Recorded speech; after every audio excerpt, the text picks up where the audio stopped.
ჩვენი მე-11 შეხვედრა, ანუ ბოლოს წინა შეხვედრა. შემდეგ ლექციაზე ჩვენ დავასრულებთ ერთიანი საქართველოს სამეფოს წარმოქმნაზე საუბარს, ანუ მე-11 საუკუნეების საქართველოს ისტორიის მიმოხილვას. დღევანდელი ჩვენი ლექციის თემაა საქართველოს მეფე, გაერთიანებული საქართველოს მესამე მეფის, ბაგრატ მეოთხის მეფობის წლებში მომხდარი მოვლენების მიმოხილვა. ბაგრატ მეოთხე, როგორც თქვენ თავად შეგიძლიათ განსაჯოთ და დაასკვნათ, საკმაოდ ვრცელი პერიოდის განმავლობაში მართა საქართველოს და თუ შეიძლება ასე ითქვას, მისი მმართველობის პერიოდი ძალიან ბევრი შიდა თუ გარე დაძაბულობით იყო აღსავსე. ძალიან რთული, ასე ვთქვათ, სიტუაციების გადალახვა მოუწია ბაგრატს ჯერ კიდევ თავის პატარაობიდანვე. მოგეხსენებათ, ის 3 წლის იყო, როდესაც თავისი მამის გიორგი პირველის დამარცხების შემდეგ ბიზანტიასთან ის ბიზანტიის იმპერატორმა მძევლად მოითხოვა და მან 3 წელი თავის ბავშვობაში გაატარა კონსტანტინოპოლის სამეფო კარზე, როგორც მძევალმა. სხვათა შორის საინტერესო ის არის და შეიძლება ამას ბედის ირონიას უწოდოთ, რომ მძევლის სტატუსით მას უფრო დიდ ასაკშიც მოუწია კონსტანტინოპოლში და სხვათა შორის ისევ 3 წლის გატარება. ამაზე ჩვენ ვისაუბრებთ შესაბამის ადგილზე, შესაბამის მონაკვეთში. შეიძლება ითქვას, საქართველოს ისტორიაში ის დიდებულთაგან ერთ-ერთი ყველაზე გაწამებული მეფეა. თუ ყველაზე გაწამებული არა, ერთ-ერთი ყველაზე გაწამებული უდავოდ.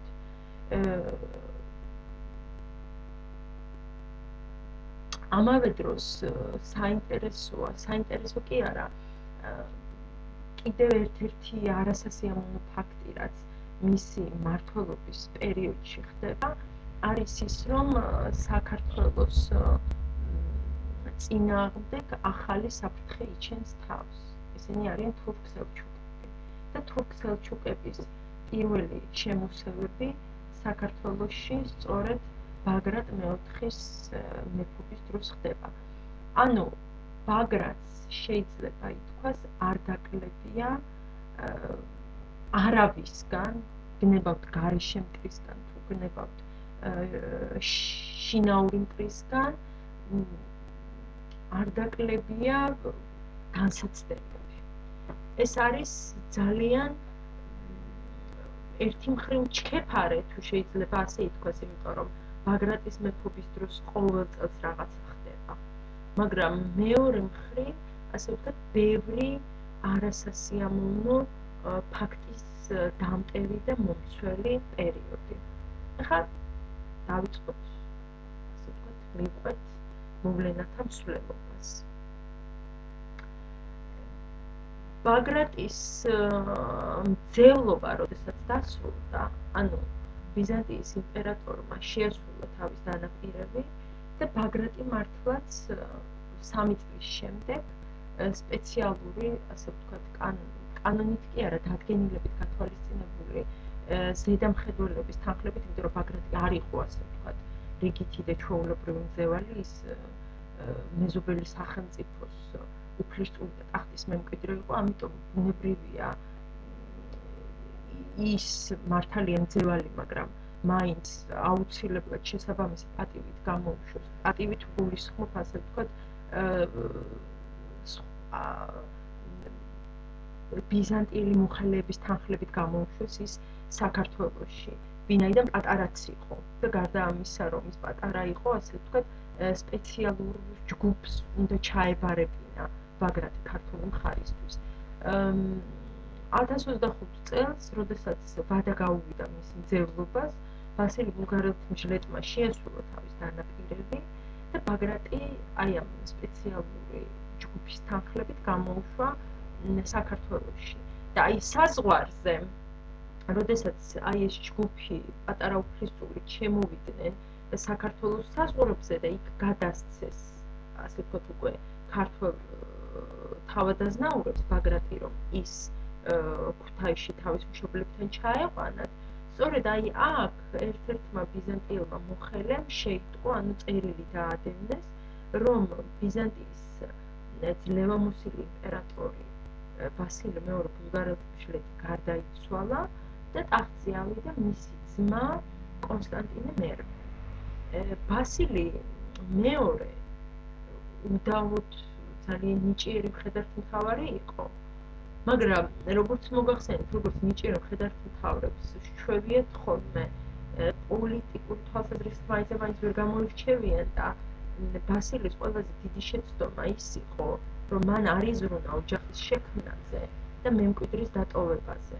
და აი ამან ის, რომ ბასილი მეორემ არ დატოვა მემკვიდრე, ძალიან სერიოზული პრობლემები შეუქმნა ბიზანტიას და მე-11 საუკუნეში პრაქტიკულად ეს გახდა ბიზანტიის არნახული დაცემის, ანუ თუ ბასილი მეორე ბულგარეთმშლეთის დროს ბიზანტიამ განიცადა არნახული წინსვლა, აი მისი გარდაცვალებისთანავე და იმ მთავარი მიზეზის გამო, რომ მან არ დატოვა მემკვიდრე, ბიზანტიამ განიცადა არნახული დაცემა, აი მთელი მომდევნო საუკუნეებში.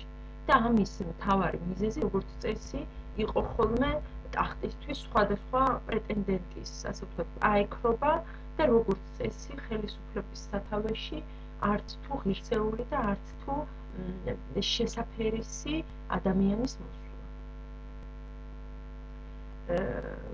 ან ტახტის კანონიერი მემკვიდრე, ვინაიდან ბასილს არ ყავდა შთამომავალ ბალნი, კანონიერი მემკვიდრე იყო მისი უმცროსი ძმა კონსტანტინე, რომელიც მაინც არ იყო, ასე ვთქვათ, დაახლოებით 3 წლით იყო მასზე უმცროსი, ანუ როდესაც ბასილი გარდაიცვალა, ისიც საკმაოდ მხცოვანი გახდა და შესაბამისად, ასე ვთქვათ, ის ფაქტი იყო, რომ დიდხანს ვერაფრით ვერ იმეფებდა თავის ესაკიდან გამომდინარე, მაგრამ ტახტი მაინც კონსტანტინეს ერგო, რადგან ის იყო, როგორც მოგახსენეთ, იმპერატორის უახლესი ნათესავი, რომელიც იყო ცოცხალი, არ აქვს მნიშვნელობა, ხა მას რა ასაკი ჰქონდა. გამეფდა თუ არა კონსტანტინე, რატომღაც მან მაშინვე გამოავლინა საქართველოსადმი აგრესიული დამოკიდებულება, რაც ჩვენთვის გაუგებარია და გაურკვეველია მისი აი ესეთი აგრესიის მიზეზი. იმიტომ რომ კონსტანტინე ზოგადად ბიზანტიის იმპერიაში დაფიქსირებულია როგორც ძალიან ფუფსავატი, ძალიან უნიათო და ძალიან უმოქმედო, თუ შეიძლება ასე ითქვას, იმპერატორი, რომელსაც პრინციპში არაფერი არ გაუკეთებია და საერთოდ არ ანაღულებდა მას ქვეყნის საქმე და ქვეყნის მომავალი.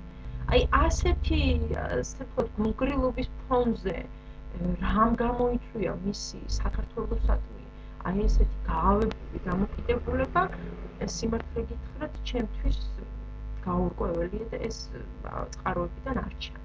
და პრინციპში კონსტანტინეს მეფობის აი ამ ასპექტზე, ანუ აგრესიულ დამოკიდებულებაზე მეზობელი სახელმწიფოს მიმართ, მარტო ქართული წყაროები მოგვითხრობენ, სხვაგან ამის შესახებ არსად არაფერი არ წერია. ანუ გაავიდა თუ არა ის ტახტზე, ბაგრატ მეოთხის თანმხლებ ბიზანტიელ მოხელეებს მაშინვე დაადევნა წერილი და მოსთხოვა მათ ბაგრატ მეოთხე დაებრუნებინათ იმპერიაში. ანუ მისთვის დაეგრძელებინა ძევლობა, მოინდომა მისი ასე ვთქვათ უკან ძევლად დაბრუნება, რაც უკვე თავისთავად იმას ნიშნავს, რომ მას ჰქონდა აგრესიული ზრახები საქართველოს მიმართ. მაგრამ უკვე ისე მოხდა, რომ როდესაც ბიზანტიელებმა ეს ამბავი შეიტყვეს, ბაგრატი უკვე ქართველი დიდებულების ხელში იყო და შესაბამისად მათთან ასე ვთქვათ ბრძოლას და ძალით ბაგრატის უკან დაბრუნებას ეს ბიზანტიელი მოხელეები ვერაფრით ვერ გაბედავდნენ და ამიტომ ისინი, თუ შეიძლება ასე ითქვას, ხელცარიელნი დაბრუნდნენ კონსტანტინოპოლში. ამის შემდეგ კონსტანტინე ორჯერ შემოიჭრა საქართველოში, მან ორჯერ ილაშქრა საქართველოს წინააღმდეგ და ამ დროს ხდება ძალიან საინტერესო ფაქტი. თუ გიორგი პირველის მეფობის დროს, უпростоრად გიორგი პირველის მეფობის დროს ჩვენ შიდა ღალატის ფაქტები არ აკვავს. ანუ ამ დროს არ ჩანს არც ერთი დიდებული, რომელიც არათუ ღალატობს მეფეს, არამედ ვთქვათ შეიძლება არ ღალატობს, მაგრამ არც მაინც და მაინც სიმპათიით არ არის განწყობილი. ყოველ შემთხვევაში გიორგი პირველის დროს თავად-აზნაურთა დაპირისპირება მეფესთან არ ჩანს. შეიძლება იყო, მაგრამ ეს არსაიდან არ ჩანს. აი ეს სურათი რადიკალურად იცვლება ბაგრატ მეოთხის გამეფებისთანავე. ანუ ხდება რაღაცა ძალიან სასწაული ფაქტი, რისი ახსნაც ასევე ჭირს.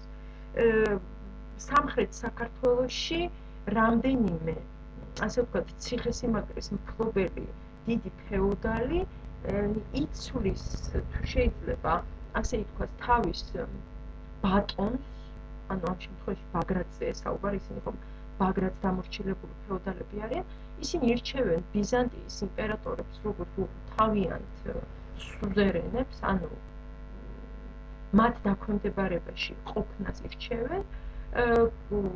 ასე ხდება მათ მიერ თავიანთი საქართველოს ტერიტორიაზე არსებული ციხესიმაგრეების გადაცემა ბიზანტიისთვის და ისინი მიდიან ბიზანტიაში, იქიდან ღებულობენ რაღაც ტიტულებს და თავიანთ ცხოვრებას განაგრძობენ ბიზანტიაში. ესეთი ფაქტი მანამდე არადროს არ ფიქსირდება და საინტერესოა ერთ-ერთი სავარაუდო ახსნა, ასე ვთქვათ, რატომ მოხდა ეს.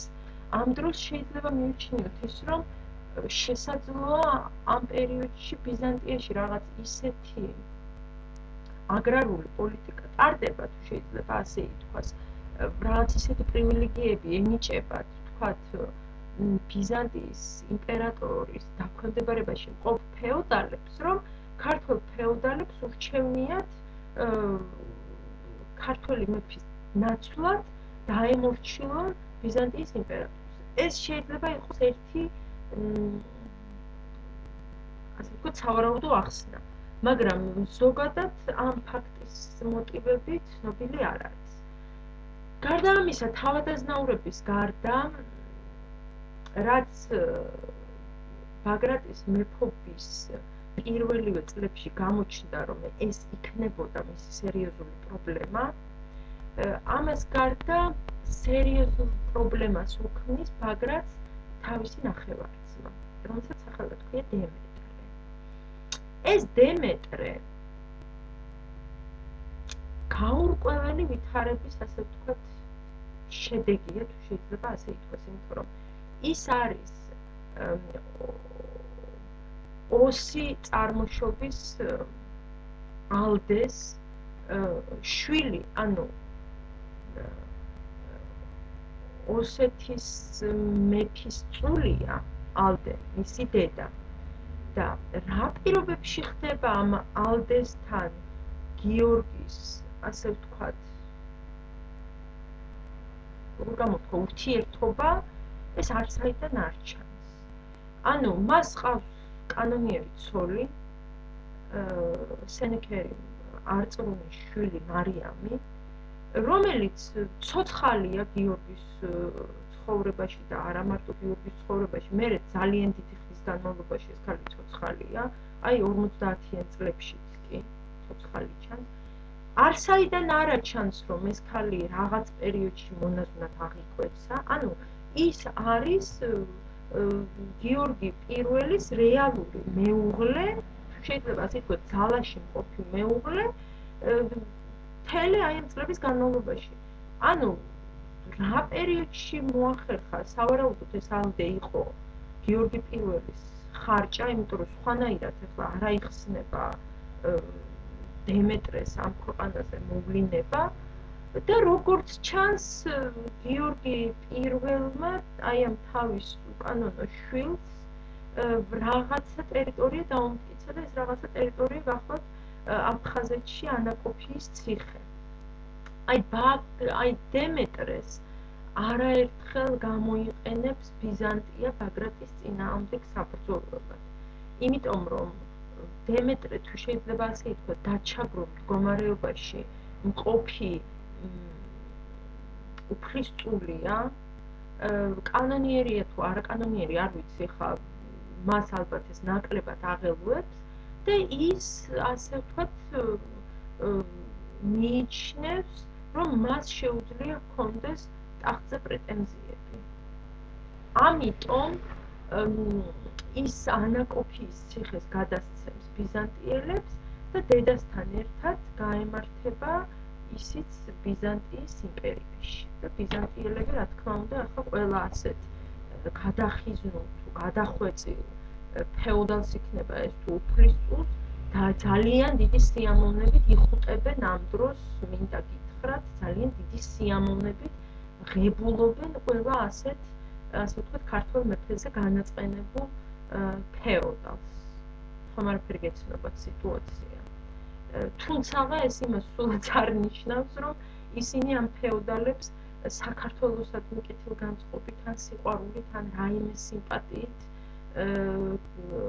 გამსჭვალულები ღებულობენ, ან თუნდაც იმ ფეოდალებისადმი ჰქონდეთ ახლა დიდი სიმპათია, დამერწმუნეთ მათ ეს ფეოდალები და ეს უფლისწულები ძალიან ნაკლებად აინტერესებდათ. მათ აინტერესებდათ ისინი გამოეყენებინათ ქართველი მეფის წინააღმდეგ. ეხლა მინდა გაჩვენოთ, ეს გახლავთ ბაგრატ მეოთხის ფრესკა ატენის სიონიდან.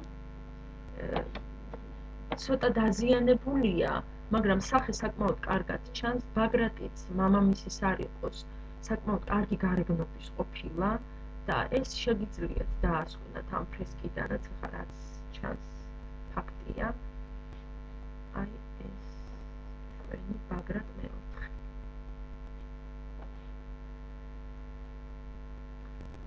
ასე რომ ბაგრატის ერთ-ერთი თავსატეხი გახლდათ მისი ნახევარწმი.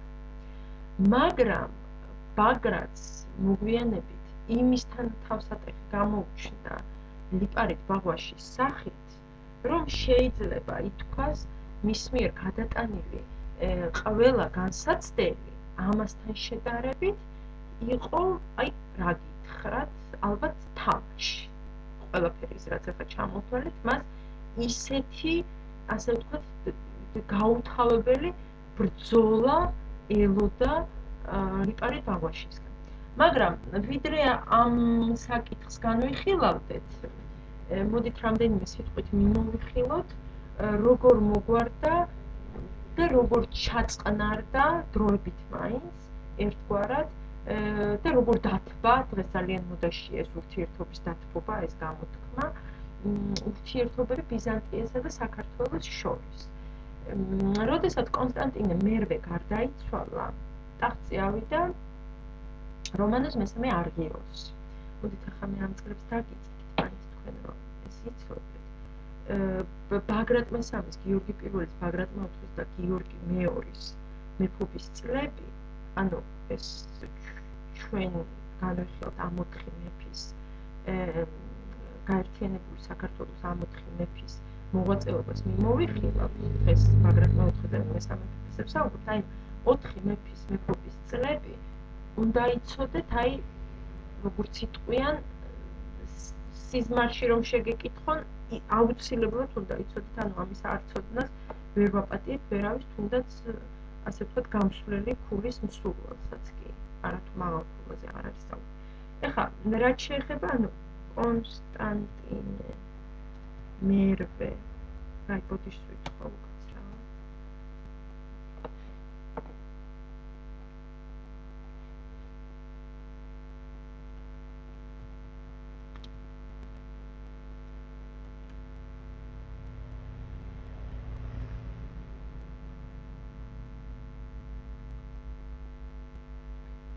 შემდეგ ტახტზე ადის რომანოზ მესამე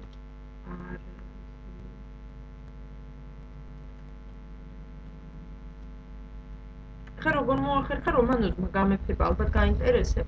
კონსტანტინეს ყავდა არც კონსტანტინეს არ ყავდა ვაჟი. ყავდა 2 ქალი.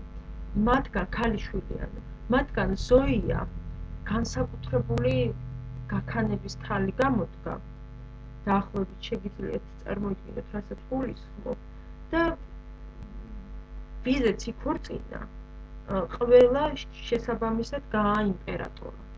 ანუ ამ პერიოდში უკვე იწყება ზოიას ქმრების ტახტზე ასვლა. და რომანოს მესამე არღიროსი არის მისი პირველი მეუღლე, რომელიც ადის ტახტზე 1028 წელს. ტახტზე ავიდა თუ არა რომანოს მესამე არღიროსი, მარიამ დედოფალმა, ანუ ბაგრატის დედამ, ბაგრატი ამ დროს ჯერ კიდევ მცირეწლოვანია და მისი მეურვეობა მარიამს აქვს აღებული. მარიამი სხვათაშორის ძალიან ნიჭიერი დიპლომატია, მისი დედა გადაწყვიტა თავად წასულიყო ბიზანტიაში და თავად ეწარმოებინა მოლაპარაკებები ახლად გამეფებულ იმპერატორთან. ის დაახლოებით 1031-1032 წლებშია კონსტანტინოპოლში. და მის თაოსნობით გამართული მოლაპარაკებები ძალიან დიდი წარმატებით სრულდება. მას შეძლო, ასე ვთქვათ, რომანოს მესამე არღიროსის გულის მოლბობა, თუ შეიძლება ასე ითქვას, თავის შვილს არა მარტო კუროპალატის ხარისხი ჩამოუტანა კონსტანტინოპოლიდან, არამედ საცოლეს, და ეს საცოლე გახლდათ რომანოს მესამის ძმისშვილი ელენე არღირო, ელენე დედოფალი. მან ჩამოიტანა არაჩვეულებრივი მზითები საქართველოში, მათ შორის ძალიან ბევრი სიწმინდე, მათ შორის ჯვარცმის ერთ-ერთი სამსჭვალი. თქვენ მოგეხსენებათ, რომ ქრისტიანულ ჯვარს აცვეს იყო 4 სამსჭვალი, ანუ ლურსმანი, ერთ-ერთი ჩამოიტანა სწორედ ელენე. ეს ითვლებოდა საქართველოს ეკლესიის ძალიან დიდ სიწმინდედ საუკუნეების განმავლობაში.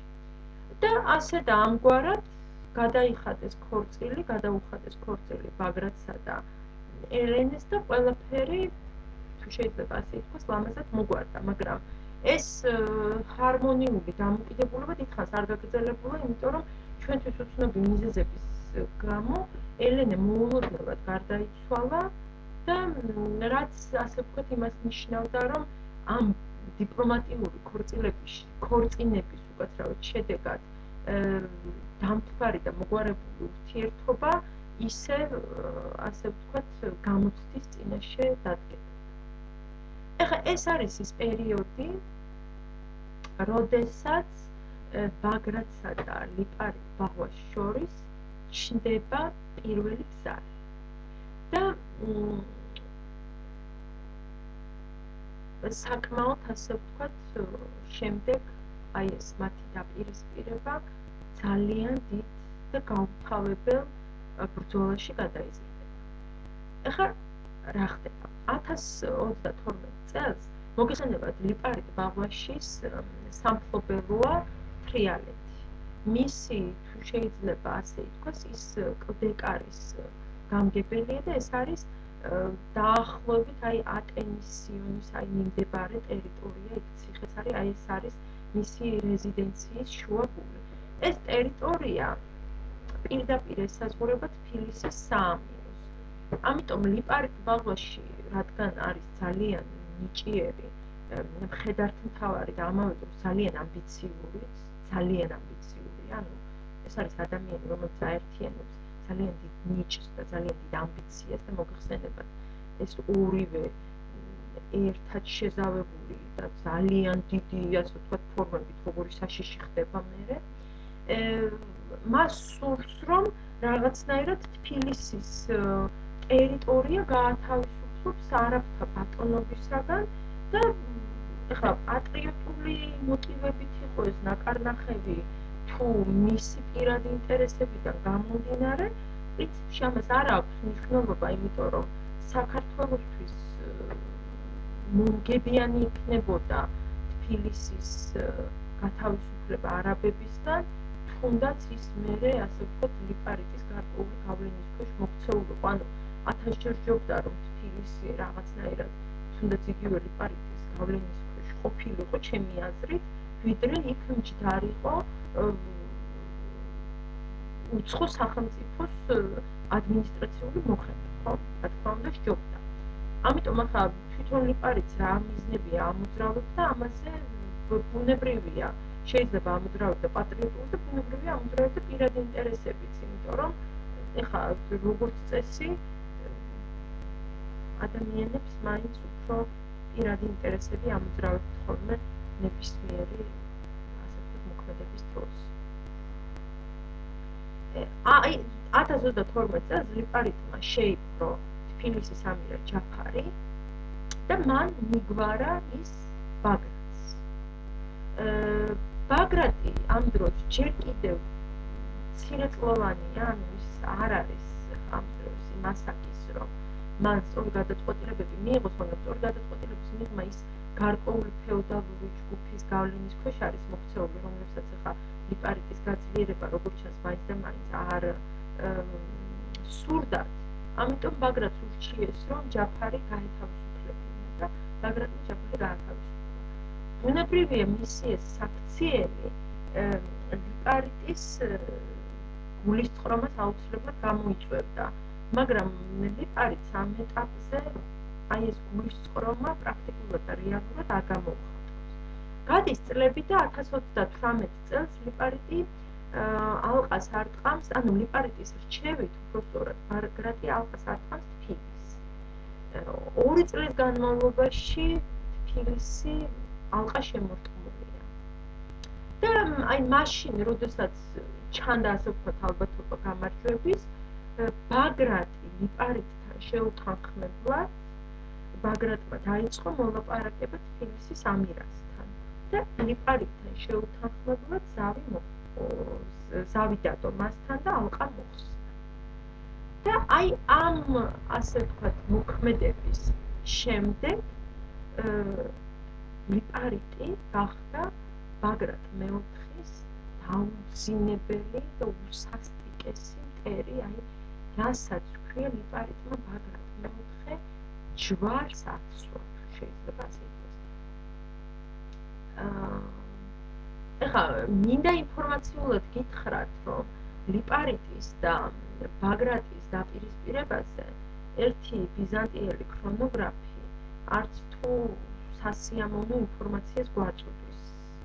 ანუ ის ამბობს, რომ მათი დაპირისპირება იყო ძალიან პირადი მოტივებით ნაკარნახევი და ბაგრატ მეოთხეს მთლად კარგი საქციელი არ ჩაუგენია ლიპარიტის ცოლის მიმართ, დაახლოებით შეგიძლიათ წარმოიდგინოთ.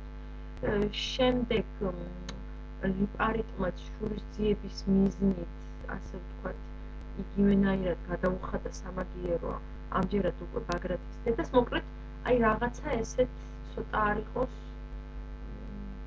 უხერხულ ამბებს ყვება ამ პერიოდის ბიზანტიელი ქრონოგრაფი იოანეს კილიძის. ეს მარტო მის მიერ მოწოდებული ცნობა, სხვაგან ამის შესახებ ინფორმაცია არ მოგვეპოვება. და სიმართლე გითხრათ, თუ ჩემი პირადი აზრი გაინტერესებთ, მე ამის მაინც და მაინც არ ვჯერა. იმიტომ რომ არა განა იმიტომ რომ ვთქვათ ქართველი ვარ და ჩემთვის შეურაცხმყოფელია, ასე ვთქვათ, მაინც და მაინც საამაყო არ არის, ასე ვთქვათ, მაგრამ ბაგრატი ზოგადად არც ერთი წყაროდან არ აჩანს, ასე ვთქვათ, აი ასე კონტროლოდ ახორცი ადამიანი, ანუ ის არის სახელმწიფო მოღვაწე, მას აქვს გააზრებული, შეიძლება ბევრ შეცდომას უშვებს, იმიტომ რომ მასზე ძალიან დიდი ზეწოლა ხდება და ძალიან ბევრი მხრიდან ხდება შემოტევა. არის ის გამოუცდელი და უშვებს ის სერიოზულ შეცდომებს, მაგრამ ის სახელმწიფოს, ასე ვთქვათ, ინტერესები და საჭიროებანი მას კარგად აქვს გააზრებული და რაღაცა ძალიან მეეჭვება, რომ მას აი ასეთი საზიზღარი საქციელი ჩაედინა და აი ასეთი უკონტროლო გამხდარიყო, თქვათ, თავისი ცხოვრების რაღაც ეტაპზე. თან აუცილებლად უნდა გავითვალისწინოთ, რომ ბიზანტიელი ქრონოგრაფი, რა თქმა უნდა, ბიზანტიის სამეფო კარის ინტერესების დამცველია და ბაგრატი, ასე ვთქვათ, ბიზანტიის სერიოზულ მტრად მოიაზრება და გეტყვით ახლა რატომ დაიძაბა მასა და ბიზანტიის იმპერატორებს შორის ურთიერთობა, ამას მოგახსენებთ. და შესაბამისად, ასე ვთქვათ, შეიძლება სულ არ დამოვიცხავ, რომ ბიზანტიელ ქრონოგრაფს რაღაცა მოარული ხმებისთვის და ჭორისთვის მოეპყროს პური და მერე ეს გაემოქმედინოს და რაღაცა თავისი დაემატებინოს. ყოველ შემთხვევაში ინფორმაციულად იცოდეთ, რომ ასეთი რამ, ასე ვთქვათ, ინფორმაცია მასზე არსებობს.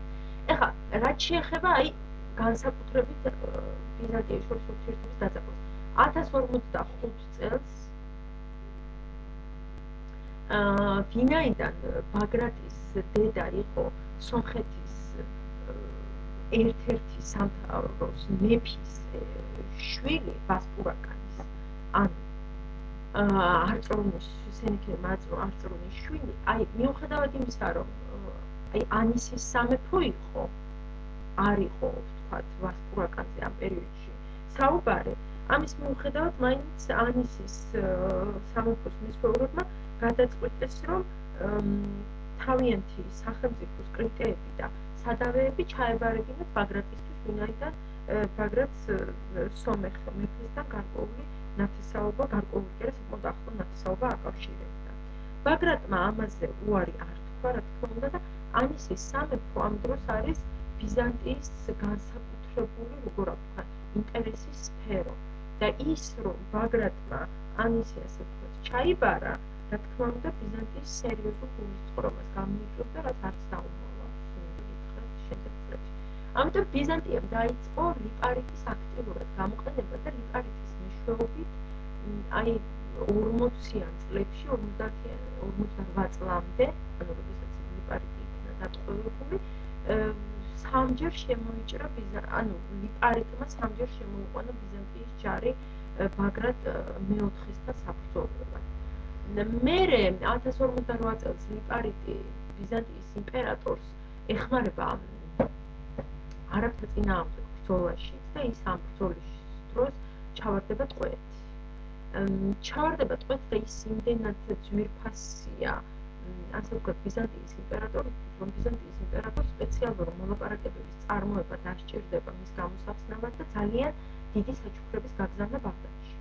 როდესაც ის, ლიპარიტი დაბრუნდება ტყვეობიდან, ახლა მოგეხსენებათ, უკვე ამ ეტაპზე ბიზანტიის იმპერია ისეა დავალებული მასთან, რომ კიდევ, ასე ვთქვათ, კიდევ უფრო აძლიერებს და ჩამოდის ლიპარიტი ისევ საქართველოში და ეს შიდა დაპირისპირება უკვე ისეთ ფორმებს ღებულობს, რომ ბაგრატი იძულებული საქართველოს ტერიტორია დატოვოს და ჩადის, ასე ვთქვათ, კონსტანტინოპოლში ნებაყოფლობითი მძევლობით. ესეთი გამარჯვებისთვის ის, რომ ფეოდალს თავადაზნაურს აეძულებინოს საქართველოს მეფე დაეტო, რომ მან დატოვოს საქართველოს ტერიტორია და წავიდეს მოწინააღმდეგე სახელმწიფოში, ძევლად ჩაბარდეს და იქ იცხოვროს 3 წელი, ესეთი ფაქტი საქართველოს ისტორიაში არც მანამდე, არც ყოველ შემთხვევაში, სანამ ბიზანტიის იმპერია არსებობდა, არ მომხდარა.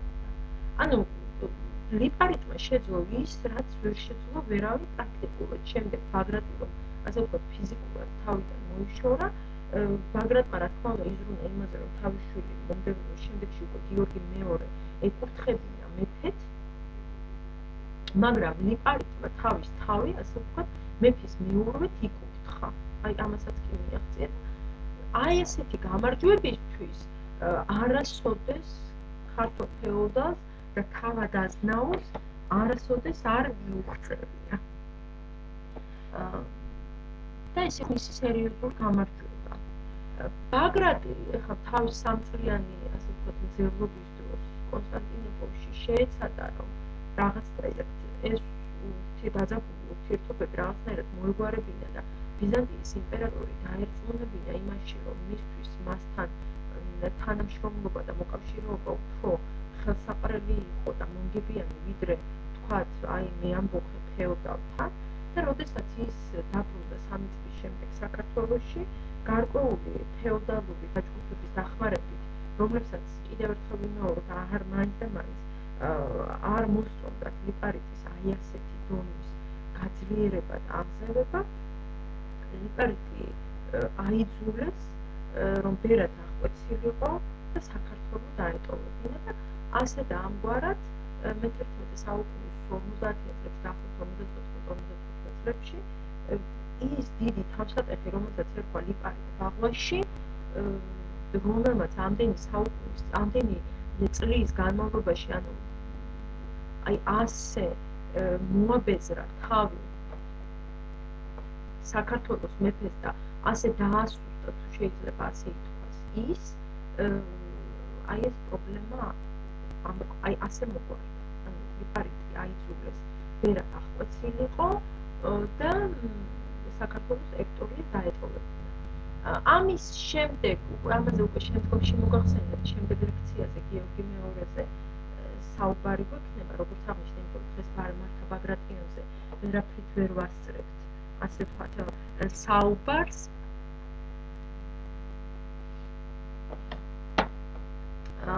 ხდება აი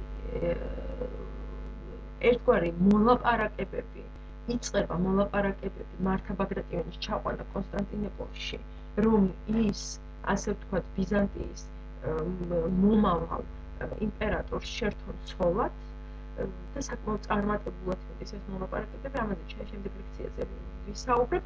ამავე დროს 60-იანი წლებიდან, მე-11 საუკუნის 60-იანი წლებიდან სოფლიო პოლიტიკურ არენაზე ჩნდებიან თურქ-სელჩუკები, რომლებიც ძალიან სერიოზულ პრობლემას შეუქმნიან ერთი მხრივ საქართველოს და მეორე მხრივ ბიზანტიის იმპერიასაც. პრინციპში თურქ-სელჩუკების შემოსევების შემდეგ და თურქ-სელჩუკებთან ბრძოლაში დასუსტებული იმპერია ერთი მხრივ მარცხდება 1204 წელს უკვე ლათინებთან და ეს არის ერთგვარი ნიადაგის მომზადება და შემდგომ უკვე, თუ შეიძლება ასე ითქვას, აი ამან განაპირობა ბიზანტიის იმპერიის დაცემა. ანუ იმდენად მოუთხარა ძირი თურქ-სელჩუკებთან ბრძოლამ იმპერიას, რომ მიუხედავად იმისა, რომ ხელისუფლების სათავეში ძალიან ნიჭიერი, თუ შეიძლება ასე ვთქვათ, დინასტია კი არა, კომნენოსების დინასტია მოდის, რომლის მეფეები, წარმოადგენელი მეფეები საკმაოდ ჭკვიანურად, ასე ვთქვათ, მართავენ ქვეყანას. ამის მიუხედავად ბიზანტიის იმპერიას ვეღარაფერმა ვეღარ ხება, ასე ვთქვათ, აი თურქ-სელჩუკებთან ბრძოლაში დასუსტებულ იმპერიას. 60-იანი წლებიდან ჩნდებიან თურქ-სელჩუკები, როგორც აღნიშნე, და როგორც ჩანს, ბიზანტიის სახელისუფლებო აპარატი, ანუ იმპერატორი და მისი მრჩევლები დარწმუნდნენ მართლა, რომ ბაგრატთან თანამშრომლობა იყო მათთვის მომგებიანი და აი ამ პერიოდში უკვე ანუ 50-იანი წლების ბოლოდან ვიდრე ბაგრატის, ასე ვთქვათ, გარდაცვალებამდე ისეთი დაძაბულობა ბიზანტიის საქართველოს ურთიერთობაში აღარ შეინიშნებოდა, მაგრამ სამაგიეროდ ბაგრატის მეფობის დროს ორჯერ 1064 წელს და 1068 წელს თურქ-სელჩუკები ორჯერ შემოისმინნენ საქართველოს ართ-ასლანის მეთაურობით და ეს იყო ძალიან სერიოზული, ასე ვთქვათ, ზარალის მომტანი შემოსევები და ძალიან სერიოზული საფრთხე ქვეყნისთვის. ამან ძალიან დააზარალა ჩვენი ქვეყანა. ბაგრატი გარდაიცვალა 1072 წელს. მინდა გითხრათ, რომ მატიანე ქართლისა, რომლის ავტორიც არის ბაგრატის თანამედროვე, მაინც და მაინც დიდი სიმპათიით და აღფრთოვანებით ბაგრატს არ იხსენიებს. ანუ თქვენ კარგად გახსოვთ ის როგორ ახასიათებს გიორგი პირველს, ბაგრატსაც კარგად ახასიათებს, მაგრამ კიდევ ერთხელ ვიმეორებ, მას ერთგვარად აკრიტიკებს კიდევაც და ერთხელ წაგიკითხავთ მე თქვენ ამას, აი ამ აბზაცს. ესე მეფე ბაგრატი, წელიწადისა 9-სა მეფე იქნა, ან გახსოვთ რომ ის 9 წლის იყო, როდესაც გამეფდა. და აღესრულათ წლისა 56-ისა. 56 წლის ყოფილა, როდესაც აღსრულებულა. ესე ბაგრატ პირველ იყო კურაპალატი. როგორც გითხარით, ქართულ წყაროებში კურაპალატის ფორმაა გამეფებული და შეცდომა, როგორც აღნიშნეთ, არც ერთი არ არის წყაროებში კურაპალატი წერილი. და შემდგომად ნოველისიმუსი, ანუ ჯერ მიუღია კურაპალატის ტიტული, შემდეგ ნოველისიმუსი და მერმე იქმნა სევასტოსი. ანუ სამი ძალიან მნიშვნელოვანი ტიტულის მფლობელი იყო ბაგრატი და ამაზე მოგახსენეთ რატომ და რანაირად ერგო მას აი ეს პატივი. ეხლა თავად მიხვდებით ალბათ, რომ კურაპალატის ზემოთ იდგა ნოველისიმუსი, ნოველისიმუსის ზემოთ იდგა სევასტოსი, სევასტოსის ზემოთ იდგა კეისრის ტიტული და შემდეგ იყო უკვე იმპერატორი. ანუ ბასილევს. აი როგორ ვთქვი, იერარქიულად, აი ესეთ, ანუ ბაგრატი საკმაოდ სერიოზული ტიტულების მფლობელი იყო. ბიზანტიური ტიტულების და სხვადასხვა მისი შვილია კიდევ ერთადერთი მეფე, რომელიც კეისრის ტიტულს მიიღებს და გეტყვით რატომ შემდეგ შეხვედრას. ხო, აი ეს სევასტოსი იყო კაცი სახითა უშვენიერესი, ანუ როგორც აღნიშნე, მას ახასიათებენ როგორც ძალიან კარგი გარეგნობის ადამიანს, ყოველთა კაცთასა, აი უშვენიერესი ყოველთა კაცთასა, ანუ ყველაზე შვენიერი, სრული სიბრძნითა, ფილოსოფოსი ენითა, ანუ როგორც ჩანს, ბაგრატ მეოთხე ცნობილია თავისი ენამჭევრობით. ეხლა დრო არ გვაქვს, რომ აი ეს დეტალები მოგითხრათ. სვიანი ბედითა, უმდიდრესი ყოველთა მეფეთა აფხაზეთისათა, მოწყალე შეცოდებულთათვის, უხვი ალაგთა ზედ, ანუ ყველა ასე ვთქვათ მეფური თუ შეიძლება ასე ვთქვათ თვისების მატარებელი, ხოლო ჟამთა მისთა ქვეყანასა დაწყნარება არა ჰქონდა. ანუ ხომ კარგი სიტყვებით ახასიათებს მემატიანე ბაგრატს, მაგრამ მაინც აღნიშნავს, რომ იყო შეინიშნებოდა გარკვეული ხარვეზები მისი მეფობის დროს, ანუ ქვეყანა არ იყო დაწყნარებული და აქვე აღნიშნავს ეკლესიანი და გლეხნი, აზნაურნი და გლახაკნი ვერ იკითხებოდეს. ანუ მაინც და მაინც დიდი სამართლიანობით როგორც ჩანს ვერ გამოირჩეოდა, ყოველ შემთხვევაში აი რაღაცა გულდაწყვეტილად აღნიშნავს, რომ ამ დროს თვითონ მეფეს კი არდებს ბრალს, მაგრამ ამას ამბობს, რომ ამ დროს მაინც და მაინც არც ეკლესიების, ასე ვთქვათ, თუ შეიძლება ასე ითქვას, ეკლესიებისადმი ხელგაშლილობით გამოირჩეოდა სახელმწიფო, არც გლეხებისადმი, ანუ დაბალ ფენას, მაინც და მაინც როგორც ჩანს სახელმწიფო პოლიტიკა არ წყალობდა, აზნაურნი და გლახაკნი, აი აზნაურნიც შუა ფენა და გლახაკნი ვერ იკითხებოდეს, ანუ მაინც და მაინც ასე ვთქვათ კარგი სიტუაცია და ეს ფაქტია, რომ ბაგრატის დროს საქართველოს ნამდვილად არ იყო დახმარებული. მაგრამ ნუ გეშინიათ, სიტუაცია ნელ-ნელა და თანდათან გამოსწორდება უკვე აი შეიძლება ბაგრატის დროს ასე ვთქვათ შეინიშნება ძალიან ბევრი პრობლემა სახელმწიფო ცხოვრებაში, მაგრამ ნელ-ნელა უკვე იგრძნობა, რომ ქვეყანა ასე ვთქვათ აღმავლობისკენ მიდის. მინდა საუკეთესო სურვილებით დაგემშვიდობოთ, ასევე ვთხოვოთ, რა თქმა უნდა, ისე როგორც ყველა ლექციაზე, სემინარზე შეკითხვებით თუ არა თქვენი მოსაზრებებით დატვირთულები მოხვიდეთ და იმედია ბაგრატ მეოთხის მეფობასთან დაკავშირებითაც საკმაოდ საინტერესო დიალოგი გექნება. ამ იმედით და საუკეთესო სურვილებით გემშვიდობებით, კარგად